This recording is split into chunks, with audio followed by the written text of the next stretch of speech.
Es evidente que nuestro mundo está más conectado que nunca, ¿verdad? Pero, ¿qué fuerzas casi invisibles han hecho que esto sea así?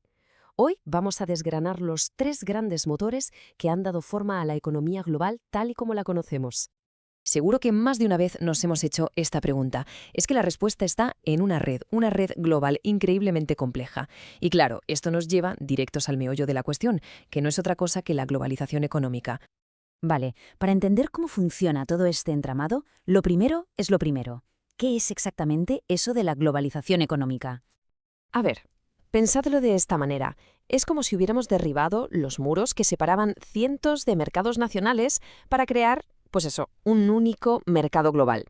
¿Qué significa esto en la práctica? Pues que ahora una decisión que se toma en un continente puede provocar un efecto dominó que se siente literalmente en todo el planeta.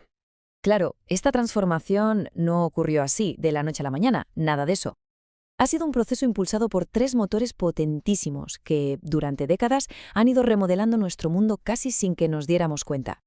Y el primero de ellos, bueno, es quizás el más obvio para todos. El primer gran motor, cómo no, ha sido la tecnología.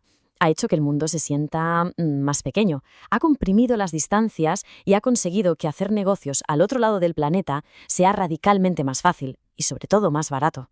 Para que nos hagamos una idea de la magnitud de este cambio, vamos a viajar un momento en el tiempo. Fijaos, en los años 90, una simple llamada internacional era casi un lujo. Hablar con un socio en, no sé, Nueva York, costaba $3 por minuto. Una cifra que hoy nos parece, vamos, de ciencia ficción. ¿Y hoy cuánto cuesta? Pues prácticamente nada. ¿Casi cero? Hablamos de una reducción de más del 99%. Y ojo, esta caída en picado no es que solo abaratara la comunicación, no. Es que hizo posible algo revolucionario: la colaboración global constante. Sentó las bases para que existan equipos de operaciones repartidos por todo el mundo. Pero es que este colapso de los costes no se quedó solo en las llamadas, que va, lo vimos en todo, en las videoconferencias, en la transferencia de datos, en las transacciones financieras, una por una. Todas esas barreras económicas se vinieron abajo y de repente se hizo posible gestionar operaciones globales súper complejas desde un simple ordenador portátil. Pero ojo, que la revolución no fue solo digital. Hubo un héroe inesperado, uno muy físico, el humilde contenedor. Sí, esa simple caja de metal. Pues bien, transformó por completo el mundo. Estandarizó el transporte de mercancías y permitió que casi cualquier cosa se pudiera mover de forma súper eficiente, por mar, tierra y aire. Fue, literalmente, la pieza del puzzle que conectó físicamente todos los mercados del mundo. Vale, la tecnología abrió las puertas, de acuerdo, pero fue la política la que derribó los muros. Y aquí entra en juego el segundo gran motor de la globalización, la decisión totalmente consciente de los países de abrir sus economías. Es que, a ver, después de la Segunda Guerra Mundial, las barreras comerciales eran altísimas. Un arancel medio del 40%. Un 40%. Eso actuaba como un muro que encarecía una barbaridad cualquier producto importado. ¿Y hoy? Pues hoy esa barrera es de menos del 4%. Una locura que, claro, abrió las puertas a un comercio global como nunca antes se había visto. Y este cambio tan radical, como os podéis imaginar, no fue casualidad. Fue el resultado de una auténtica oleada de acuerdos de libre comercio. Cientos y cientos de pactos en los que los países, uno tras otro, acordaron eliminar los aranceles entre ellos. Y así, poco a poco, fueron tejiendo esa inmensa red de comercio global. Pero esta tendencia está cambiando, y drásticamente. Después de alcanzar un pico de más de 40 nuevos acuerdos solo en 2021, la firma de estos pactos se ha desplomado. Este frenazo en seco es una señal bastante clara de que este segundo motor de la globalización podría estar, como se dice, gripando.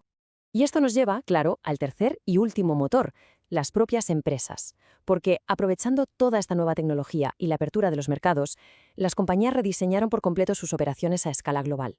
Se convirtieron ellas mismas en una fuerza impulsora de la globalización. A ver, la estrategia que dominó durante décadas fue la del offshoring. ¿Qué es esto? Muy simple: buscar el coste más bajo posible, aunque eso significara fabricar al otro lado del mundo. La alternativa era el nearshoring, o sea, producir más cerca de casa para tener más control, aunque los costes fueran un poco más altos. En el fondo, la decisión siempre fue la misma: coste o control. Y entonces llegó la pandemia y lo cambió todo. De repente, esas cadenas de suministro globales tan largas y complejas se rompieron, y quedó claro el riesgo enorme que suponía depender de fábricas a miles de kilómetros de distancia. La balanza se inclinó de golpe. Ahora, la prioridad ya no es solo el coste, es la resiliencia, es el control. Y eso está impulsando un movimiento de vuelta a casa, una prueba más de que la globalización, tal y como la conocíamos, está cambiando. Y mucho. Bien, ya hemos visto los motores que impulsan todo este sistema. Pero, ¿quién lleva el timón?